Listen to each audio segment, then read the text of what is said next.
Alhamdulillahirabbil alamin. Asyhadu an la ilaha illallah wa asyhadu anna Muhammadar Rasulullah. Rabbi shrah li sadri wa yassir li amri wahlul 'uqdatam min lisani yafqahu qawli. Bapak Ibu yang berbahagia, siang ini cuplikan sedikit tentang Nabi Musa dan Harun. Waktu Fir'aun berkuasa, setelah tidak ada lagi Nabi Yusuf dan beberapa periode sesudahnya, namun Nabi Yusuf, ayahnya dan kakak-kakaknya meninggalkan keturunan yang banyak. Keturunan itu disebut Bani Israel. Berapa puluhan ribu kah? Ya tentu tidak bisa kita tidak punya data itu. Pokoknya sudah berketurunan puluhan tahun. Fir'aun dalam berkuasa sungguh semena-mena sampai menyatakan dirinya Tuhan yang tertinggi, tidak ada yang lebih tinggi daripadanya. Waktu Musa diperintah oleh Allah untuk menasihati Fir'aun yang diungkap dalam surat Thaha ayat 24, A'udzubillahi minasyaitonir rajim. Izhab ila fir'auna innahu tagha. Pergilah kepada Fir'aun, dia benar-benar telah melampaui batas. Bagi Musa untuk menasihati Fir'aun bukanlah hal yang mudah, tapi amat sulit, berat, rumit. Maka dia bermohon kepada Allah. Ada kakaknya bernama Harun. Bermohon kepada Allah supaya Harun dijadikan pendampingnya, dengan harapan lebih banyak bertasbih. Terus kakaknya lebih cakap, berbicara lebih lemah lembut.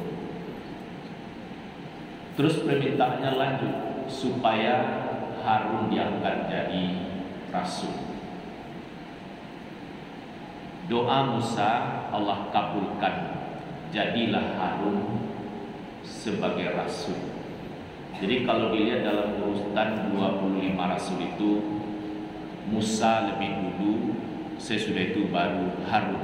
Padahal Harun lebih tua daripada Musa. Saya kira ini suatu pelajaran. Seorang adik sukses, punya kedudukan mulia, terus abangnya bagaimana? Sang kakak. Dia doakan, lalu Allah kabulkan. Jadilah dia berdua beradik kakak sebagai rasul. Terus dalam pembinaan selanjutnya, Allah perintahkan pada Harun dan Musa untuk menasihati Fir'aun dengan lemah lembut, tidak boleh kasar. Ini mungkin juga harus kita ambil hikmah di sini. Mau menasihati siapa saja, mengkritik siapa saja, tampillah seperti orang yang punya adab sopan terpuji.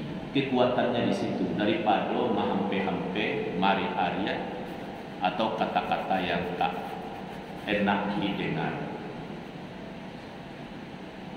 Nah, setelah berhadapan dengan Fir'aun, panjanglah ceritanya. Fir'aun juga pakai ahli sihir yang sudah punya jam terbang banyak. Hadirin orang juga hadir begitu banyak. Allah memberi pelajaran lagi tetaplah berlaku lemah lembut, karena di hadapanmu ada orang-orang ahli surga. Nah, siapa pula selain dia berdua? Di hadapannya ahli sihir, Fir'aun, dan rakyat yang hadir.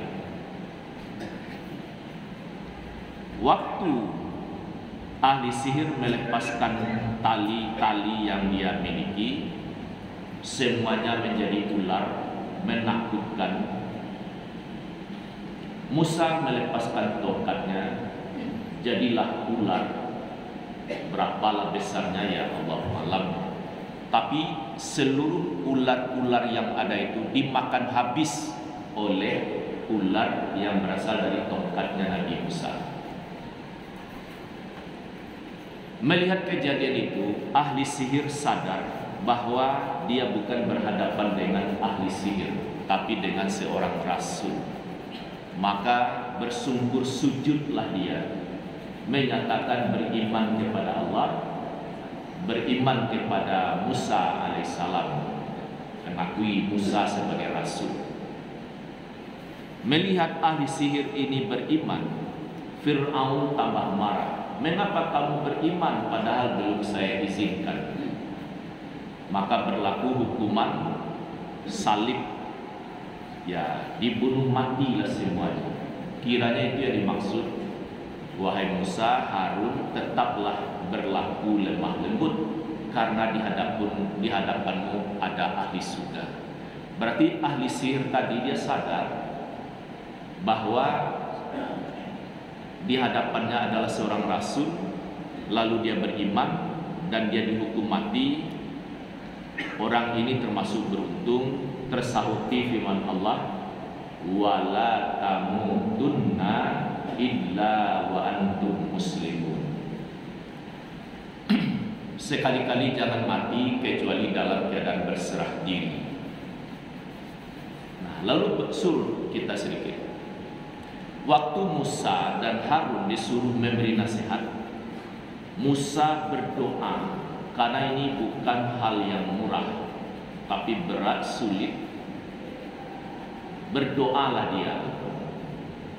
Qala rabbishrah li sadri wa yassirli amri wahlul 'uqdatam min lisani yafqahu qawli.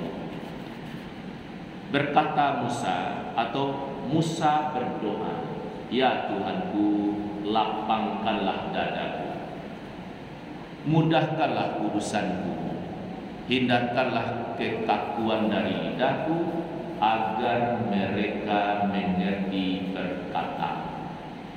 Nah, Bapak Ibu, walaupun Musa dan Harun sudah lemah lembut memberi nasihat, dia kedua-duanya nabi, apakah berhasil menasihati Fir'aun? Ternyata tidak. Kenapa tidak? Karena hatinya sudah tertutup. Itulah yang diisyaratkan dalam Al-Quran Al-Baqarah lebih awal, bahwa sesungguhnya orang kafir diberi petunjuk atau tidak sama saja, dia tidak akan beriman. Kenapa? Hatinya sudah tertutup. Kalau ini gelas tertutup, apapun air dimasukkan ke dalam gelas ini, setetes pun tidak masuk. Ini bahayanya kalau hati tertutup. Itulah dia orang kafir. Simbolnya Fir'aun di antara. Lalu Fir'aun mengusir seluruh Bani Israel sampai seberang Lautan Merah.